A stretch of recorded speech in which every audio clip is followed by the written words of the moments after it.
오늘의 성경 말씀은 고린도전서 11장 1절에서 16절 말씀 보도록 하겠습니다. 한 절씩 교독하겠습니다. 내가 그리스도를 본받는 자가 된 것 같이 너희는 나를 본받는 자가 되라. 너희가 모든 일에 나를 기억하고 또 내가 너희에게 전하여 준 대로 그 전통을 너희가 지킴으로 너희를 칭찬하노라. 그러나 나는 너희가 알기를 원하노니 각 남자의 머리는 그리스도요 여자의 머리는 남자요 그리스도의 머리는 하나님이시라. 무릇 남자로서 머리에 무엇을 쓰고 기도나 예언을 하는 자는 그 머리를 욕되게 하는 것이요 무릇 여자로서 머리에 쓴 것을 벗고 기도나 예언하는 자는 그 머리를 욕되게 하는 것이니 이는 머리를 민 것과 다름이 없음이라. 만일 여자가 머리를 가리지 않거든 깎을 것이요 만일 깎거나 미는 것이 여자에게 부끄러움이 되거든 가릴지니라. 남자는 하나님의 형상과 영광이니 그 머리를 마땅히 가리지 않거니와 여자는 남자의 영광이니라. 남자가 여자에게서 난 것이 아니요 여자가 남자에게서 났으며 또 남자가 여자를 위하여 지음을 받지 아니하고 여자가 남자를 위하여 지음을 받은 것이니 그러므로 여자는 천사들로 말미암아 권세 아래에 있는 표를 그 머리 위에 둘지니라. 그러나 주 안에 남자 없이 여자만 있지 않고 여자 없이 남자만 있지 아니하니라. 이는 여자가 남자에게서 난 것 같이 남자도 여자로 말미암아 났습니다. 그리고 모든 것은 하나님에게서 났느니라. 너희는 스스로 판단하라. 여자가 머리를 가리지 않고 하나님께 기도하는 것이 마땅하냐? 만일 남자에게 긴 머리가 있으면 자기에게 부끄러움이 되는 것을 본성이 너희에게 가르치지 아니하느냐. 만일 여자가 긴 머리가 있으면 자기에게 영광이 되나니 긴 머리는 가리는 것을 대신하여 주셨기 때문이니라. 논쟁하려는 생각을 가진 자가 있을지라도 우리에게나 하나님의 모든 교회에는 이런 관례가 없느니라. 아멘. 오늘의 제목은 교회는 하나님이 정하신 권위와 질서를 드리는 방식으로 예배한다라는 제목으로 말씀을 나누려고 합니다. 바울은 고린도전서 10장에서 이스라엘의 과거의 사건들을 교훈 삼아서 이스라엘 백성들이 과거의 죄를 지며 하나님께 심판받았던 그 과거의 사건들을 교훈 삼아서 고린도 교회 성도들이 죄를 버리고 살며 형제들의 구원을 위해 자신의 자유를 절제하며 하나님의 영광을 위해 살라고 권면하였습니다. 그것은 오늘날 교회에 주는 말씀과도 같죠. 우리가 우리의 자유를 다 누릴 수 있지만 혹시나 우리가 누리는 그 자유 때문에 연약한 형제가 실족할 수 있다면 우리는 뭡니까? 우리의 자유를 절제하며 그들의 구원에 우리는 힘을 써야 된다는 거예요. 그것이 모두 뭡니까? 하나님의 영광을 위해 산다는 거죠. 그것을 권면하면서 바울은 이런 말을 합니다. 내가 그리스도를 본받은 자 된 것 같이 너희는 나를 본받는 자가 되라 라고 얘기하는 거예요.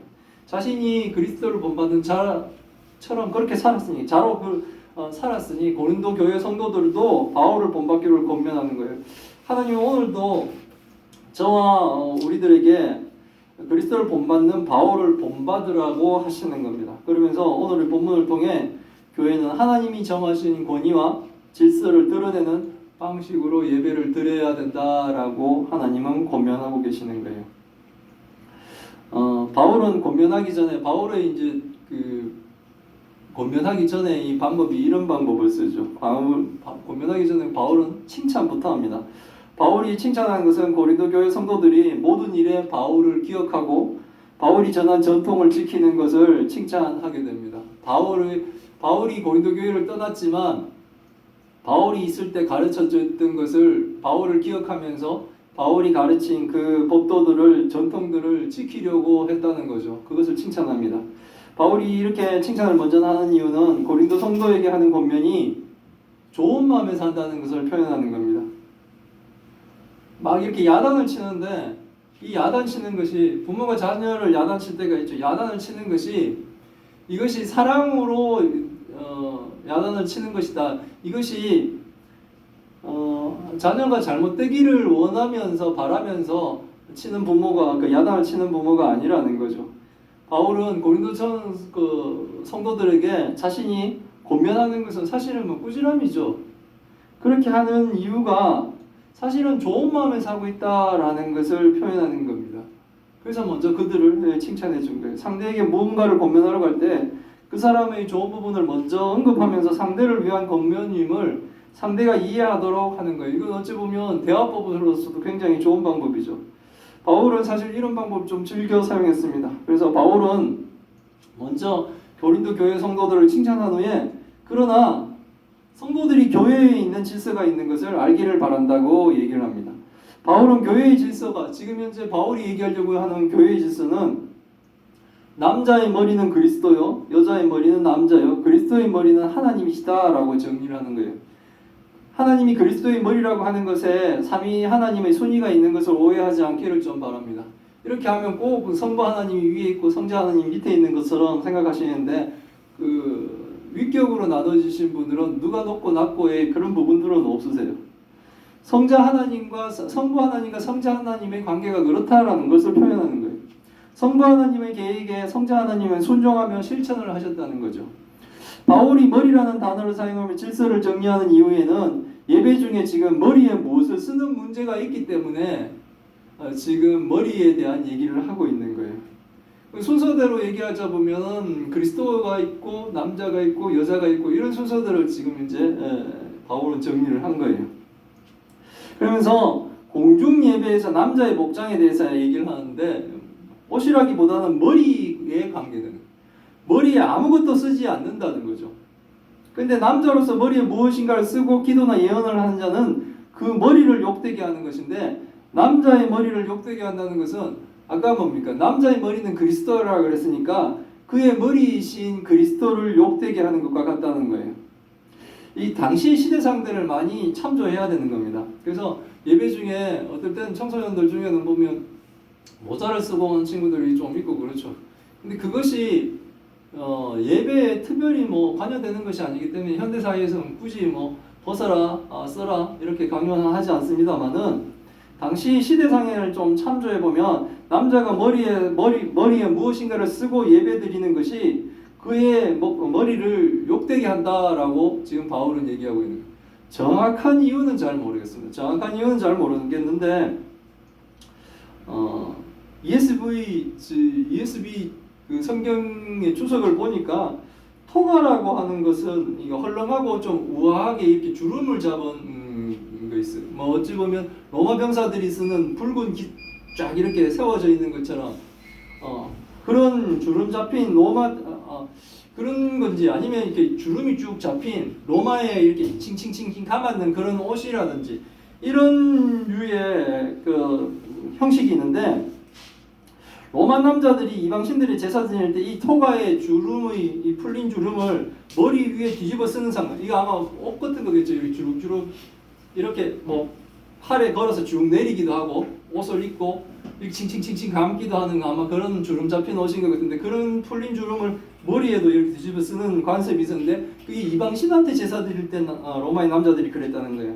그래서 바울은 이런 이교적인 관습을 예를 들려 남자는 이교적인 관습에 따라 예배드리지 예배와 기도함으로 그리스도를 욕되게 하면 안 된다라고 주장하고 있는 거예요.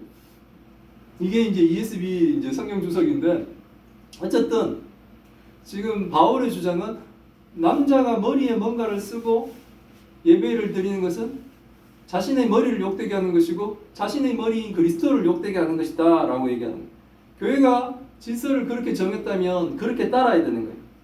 그래서 자세한 부분은 성경에서 더 설명이 없어서 모르겠지만 당시 교회의 질서는 남자가 머리에 무엇인가를 쓰고 예배 드리는 것은 당시 교회에서는 금지되었던 거예요. 교회에 정해진 규칙이 있다면 성도는 그 규칙에 순종을 해야 된다는 거죠. 그리고 남자는 머리에 아무것도 쓰지 말라고 권면하는 반면에 여자는 머리에 쓴 것을 벗고 기도나 예언하는 여자는 그 머리를 욕되게 한다는 것이고 머리를 민 것과 머리를 빡빡 깎은 것과 같다는 거예요. 여자의 머리가 욕되다는 것은 여자의 머리인 자기네 남편을 욕되게 하는 것이고 남자가 욕되면 남자의 머리이신 그리스도가 욕되게 되는 거예요. 그리스도가 욕되게 되면 그리스도의 머리이신 성부 하나님이 욕되게 되는 거예요. 그러니까 그렇게 하지 말라는 거죠. 남자는 머리를 가리지 말고 여자는 머리에 아무것도 여자는 머리를 가려야 된다라고 얘기를 하고 있는 거예요. 바울은 만약 여자가 머리를 가리지 않거든 깎으라고 합니다. 만약 머리를 깎거나 미는 것이 여자에게 부끄러움이 되기든 가리라는 거예요. 사실 이 말은 여자는 머리를 가리고 예배를 드리라는 단도직입적인 얘기예요. 여자가 머리를 미는 것은 당시에는 가늠한 여자에게 내리는 형벌과 같은 거예요. 그런 모습으로 공중 예배에 참여하는 것은 그녀의 남편을 욕되게 하는 것이라는 거죠. 그래서 바울은 남자는 하나님의 형상과 영광이기 때문에 머리를 가리지 않는 것이 마땅하고 여자는 남자의 영광이기 때문에 머리를 가리라고 합니다. 여자가 머리를 내어놓는 것을 머리를 민 것처럼 마치 그녀가 가늠한 것처럼 여기며 여자의 머리를 가리라고 했으며 남자는 머리를 가리지 말라고 얘기했어요. 남자가 머리를 가리는 부분이 이게 굉장히 수치스럽고 했던 부분은 우리가 수요 예배 때 한번 배운 적이 있는데 사무엘하에서 잠깐 배웠어요. 사무엘하 15장 30절에 보면 다윗이 이제 압살롬을 피해가지고 감난산으로 이렇게 도망갈 때 감난산 막 올라갈 때 보면 머리를 가리고 맨발로 울면서 올라갔다 그럽니다. 남자가 머리를 가리는 것은 뭔가 하나님께 부끄러운 죄를 지은 것으로 취급을 하였고 남자가 머리를 가리는 것은 죄와 수치스러운 일에 관련이 있다는 거예요.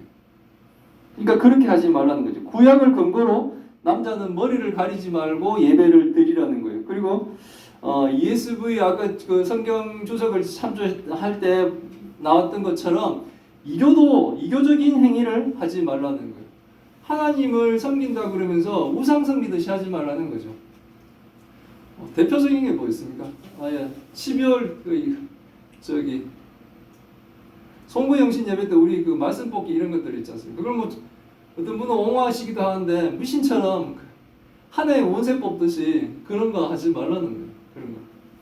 그리고 또 어떤 때는 막 이런 거 있어요. 자기 죄를 막 적어가지고 이렇게 불태우면서 뭔가 이렇게 그거 하는 것처럼 그런 행위들을 하지 말라는 거예요. 그건 이교도적인 행위라는 거죠. 이것이 바울시대 교회가 정한 질서입니다. 여자는 반대로 또 머리를 가리라고 하죠. 그래서 아마 뭐 천주교는 이렇게 미사포라거나요. 그런 걸 쓰고 이렇게 예배를 드리는 것 같아요. 이것도 바울시대 교회가 정한 질서라는 거죠. 교회가 정한 질서가 있고 교회가 예배를 이렇게 진행하기 위해서 정해진 질서가 규칙이 있다면 그것을 성도는 순종하며 따르라는 거죠. 바울은 이렇게 아까 말했던 이렇게 남녀의 질서를 얘기하는 이유는 창세기에 근거를 좀 두고 있습니다. 바울은 남자가 여자의 머리라고 하는 교회의 질서를 말하면서 창조의 원리를 가지고 옵니다. 남자가 여자에게서 난 것이 아니고 여자가 아담의 갈빗대에서 났다는 거죠. 그러므로 여자는 천사들이 보고 있으니 자기 남편의 권위를 인정하는 표시로 머리를 가리라는 것입니다. 이것이 당시 유대교의 이해입니다. 여자는 남편의 권세 아래에 있다는 표를 머리 위에 두고 머리를 가리라는 거예요. 창세기의 첫 번째 사람 아담을 하나님이 자기 형상대로 만드시고 아담이 혼자 사는 것이 좋지 않으니 돕는 배필로 아담의 갈빗대를 취하여 만드셨다라는 것은 사실이죠. 그러나 창세기 1장 27절에 의하면 그 말씀처럼 남자와 여자 모두 하나님의 형상대로 창조되었음을 우리는 또한 분명히 알고 있어야 돼요. 남자를 창조하시고 아담의 갈빗대로 하와를 만드신 것도 맞지만 창세기 1장 27절에서는 남녀 모두 하나님의 형상대로 창조되었다라고 하나님이 말씀하시고 있으니까 이것을 믿어야 돼요. 질서가 여자의 머리는 남편이고 남편의 머리는 그리스도고 그리스도의 머리는 하나님이시라는 거예요. 그러나 성자 하나님이신 그리스도와 성부 하나님의 순위가 나뉘지 않는 것처럼 남자와 여자도 마찬가지라는 거죠. 바울은 비록 교회의 질서가 정해졌지만 남녀가 평등한 관계임을 설명하고 있는 거예요. 주 안에는 남자 없이 여자만 있지 않고 여자 없이 남자만 있지 않다는 거예요. 남자든 여자든 한쪽이 없이는 뭡니까? 존재할 수가 없다는 겁니다. 바울의 이런 주장은 남자와 여자가 다 중요하다는 걸 얘기합니다. 이 얘기가 우리는 그냥 지금 들어도 왜 여자의 머리가 남편이냐 남자냐 남편이냐 이게 사실 남편과 부인의 관계도 얘기가 되는 거예요. 왜 이 주장을 하는 것이 우리는 지금 당장 뭐 남녀 평등돼 있고 남자 여자 평등한 사회인데 그런 얘기를 하느냐 교회가 고리타분하다 이런 얘기를 할지 모르지만 당시에 지금 바울이 남자 여자 모두가 다 하나님이 창조하신 존재다, 평등한 관계다라고 설명하는 것은 정말 획기적인 주장이었어. 그 당시에는 여자의 뭡니까? 인구수를 계수하는데 여자는 뭡니까? 아이들은 포함되지도 않았어. 남자 수만 썼어. 구약에 예수님이 5,000명을 먹였다고 할 때도 그때 숫자는 남자 숫자만 생각해요. 그런 사회였다는 거죠. 그런 사회에 지금 바울의 이 주장은, 바울의 가르침은, 하나님이 바울을 통해 가르치는 것은 아주 개혁적인 주장입니다. 남자 여자 다 하나님의 형상대로 만들어졌다라고 얘기하는 거예요. 근데 질서를 정해져 있다면 그 질서를 따르는 건데, 이것이 뭡니까? 남자는 존귀하고 여자는 비천하다라고 얘기하는 것이 아니라는 거죠. 그런 의미로 얘기하는 게 아니고 교회의 질서가 그렇게 정해져 있다라고 얘기를 하는 거예요. 이 얘기가 나온다는 건 뭐예요? 뭔가 그것을 막 이렇게 뒤집으려고 하고 하는 그런 움직임들이 있었다는 거죠. 그래서 질서를 정해주는 거예요. 비록 첫 번째 여자가 남자의 갈빗대에서 났지만 남자도 뭡니까? 여자로 말미암아 태어난다는 거죠. 그래서 남자나 여자나 모두 하나님께 낳았다라고 바울은 얘기하는 거예요. 결국 뭡니까? 남녀가 평등하다라고 얘기해요.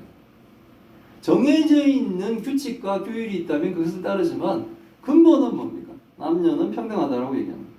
당시 문제가 된 공중예배에서 많은 사람들이 모인 그 예배에서 여자가 수건을 쓰는 문제에 대해 당시 사회상을 수용하면서도 근본적으로 남녀가 평등하다라는 것을 바울은 주장하고 있는 거예요. 하나님이 우리에게 그렇게 가르쳐 주고 있는 거예요. 그러니까 근본적으로 상대에 대한 배려와 뭡니까? 존중이 있어야 되는 거죠. 서로가. 그런 부분이 있어야 되는 거예요. 근데 그게 아니고 막 서로 대접받기 위해서 한다면은 다툼과 싸움밖에 없는 거예요. 그래서 바울은 머리를 가리지 않고 기도하려는 당시 여자 성도들에게 말을 합니다. 여자가 머리를 가리지 않고 하나님께 기도하는 것이 마땅한지 스스로 판단하라는 거예요. 당시 여자가 머리를 가리지 않고 기도하는 이유가 자신도 남자처럼 우월하다는 것을 과시하기 위해 자기 주장이 근본적인 이유라면, 내가 이렇게 하는 이유는 내가 너보다 더 우월하다, 남자보다 더 우월하다라는 것을 주장하기 위한 것이 근본적인 이유라면 그것은 결코 하나님 앞에 겸손한 모습이 아니라는 겁니다. 교회가 정한 질서가 있다면 따르는 것이 겸손한 참성도의 모습인 거예요. 어찌 보면 그 당시 교회에는 신비주의 같은 것들이 좀 많이 들어오려고 했던 것 같아요. 막 예언한다 그러는데 여자 예언자들이 좀 막 등장하고 그러면서 교회의 질서를 어지럽히고 막 이런 것들이 많죠. 어떨 때 보면 좀 뭔가 능력을 받은 것처럼 하면서 교회 목사님들을 알로 보려고 그러고 막 그런 분도 있는 거예요. 그렇게 하지 마라. 교회의 질서가 정해져 있는 모습대로 교회의 질서를 따라 그렇게 가는 거지. 막 무슨 직통 계시 받는 듯이 그러시면 대부분 그런 분들은 좀 잘못되어 있는 것 같아요. 직통 계시 받고 이러는 거. 그 직통 계시 하는 말 자체에서 벌써 좀 이상하죠. 하나님이 자기한테 직접 막 이렇게 준다 그러는데 우리는 아니요. 성경을 통해서 하나님이 말씀을 주십니다. 성경을 통해서 그 하나님 성경의 뜻이 무엇인지를 우리에게 밝히 가르치시면서 하나님의 뜻이 과연 무엇이다라는 것을 우리에게 가르쳐 주시지 막 광선 쏘듯이 빛 쏘듯이 바울이 다메섹 도상에서 하나님을 만난 것처럼 막 그런 신비적인 것들에 기대 안 하시는 게 맞을 것 같아요. 물론 장담은 못하겠죠. 초월적인 하나님이 항상 계시니까. 만일 남자가 긴 머리면 당시 문화의 본성으로 그것은 부끄러운 상황이라는 거죠. 뭐 장발 이런 건 아마 부끄러운 어떤 것 같아요. 남자들이 머리를 길게 기르고 막 이렇게 한다면 남자가 여자처럼 긴 머리를 한 것은 부끄러운 모습이었다라고 이제 바울은 얘기하는 거예요. 그걸 본성적으로 안다는 거죠. 그 당시에 남자들은 머리를 치렁하게 길면은 본성적으로 이게 부끄러운 일이다라는 것을 알 정도로 그 사회는 아마 그랬던 것 같아요. 우리나라 지금 락커들 중에 머리 길고 이러신 분들은 그 당시에는 좀 부끄럽다는 생각. 우리도 대부분 남자들은 머리를 단정하게 깎죠. 그리고 여자의 긴 머리는 자기에게 영광이 되었다 그래요. 바울은 남자는 남자처럼 이 얘기가 뭐냐면 남자는 남자처럼 보여야 되고 여자는 여자처럼 보이는 것이 가장 정상적이다라는 겁니다. 정해진 질서가 있으면 그 질서를 따르는 것이 옳다라는 거예요. 물론 그 질서가 너무나 시대적으로 떨어지고 이렇게 하면 그것은 모든 사람들의 많은 사람들의 뭡니까 중론을 모아서 고쳐 나가는 건데, 정해져 있는 질서가 있다면 일단은 그 질서는 뭡니까 순종하겠다는 것이 맞다는 거죠. 특히 교회 예배에 관련되어 있는 예배의 질서는 성도들은 뭡니까 따라가야 된다는 거예요. 바울은 논쟁하려는 사람이 생각을 가진 자가 있을 수도 있다라고 얘기해요. 바울이 이런 주장을 하면 아니 왜요? 라고 막 이렇게 논쟁하려는 사람들이 있을 수도 있겠지만 고린도 교회나 당시 하나님의 모든 교회에 이런 관례가 없다고 얘기합니다. 바울이 강조하고 가르치고 있는 것은 교회 안에 남녀의 수직적인 관계를 강조하는 것이 아닙니다. 한쪽의 우월함을 드러내는 것이 아니라 다만 남녀가 차이가 있다라는 것을 얘기하는 거예요. 우리는 이 차이를 이해해야 돼요. 그리고 인정해 줘야 됩니다. 다 획일적이지는 않지만 보통 남자들은 뭡니까? 좀 힘이 세죠. 여자는 또한 약간 섬세함이 있죠. 물론 반대로 남자 중에도 힘 약한 분이 있고 여자 중에서도 힘이 강한 사람들이 있고 남자 중에서도 섬세하신 분이 있고 여자 중에서도 좀 덜 섬세한 분도 있겠지만 대체적으로 남자들이 좀 더 힘이 세고 여자들은 좀 더 섬세하잖아요. 그 장점을 살려서 서로 협력하라는 거죠. 남녀가 평등하니까 여자들도 무거운 거 들으라고 하는 것이 아니라 남녀가 평등하니까 남자들이 저 꽃꽂이를 좀 해라 라든지 이렇게 하는 것이 아니라 서로가 더 잘하는 것을 상대가 잘 못하는 것을 잘하는 사람이 도와주자는 거죠. 그 일을 보완해 주자는 거죠. 이것은 교회도 마찬가지고 가정도 그렇고 사회도 마찬가지라는 겁니다. 특히 교회 안의 신자는 더 잘 알아야 된다는 거예요. 왜냐하면 신자는 자유를 누릴 수 있죠. 그러나 교회의 질서를 위해 마음대로 할 수 있는 자신의 자유를 절제하는 것이 반드시 필요하다는 거예요. 자유인이기 때문에 짧은 옷을 입고 짧고 야한 옷을 입고 짧고 야한 옷을 입을 수도 있죠. 그러나 교회 예배 드릴 때 다른 일을 위해서라도 절제하며 더 단정한 옷을 입고 예배 드릴 수 있어야 된다는 거죠. 그게 뭐가 문제가 됩니까? 야한 옷을 입어서 그거 하는 사람이 잘못이지 입는 사람이 뭐 잘못입니까? 옷은 옷인데. 하지만 그 신의 자유를 절제하며 더 단정한 모습을 좀 더 단정한 모습으로 하나님께 예배드리는 것이 더 옳다라는 거예요.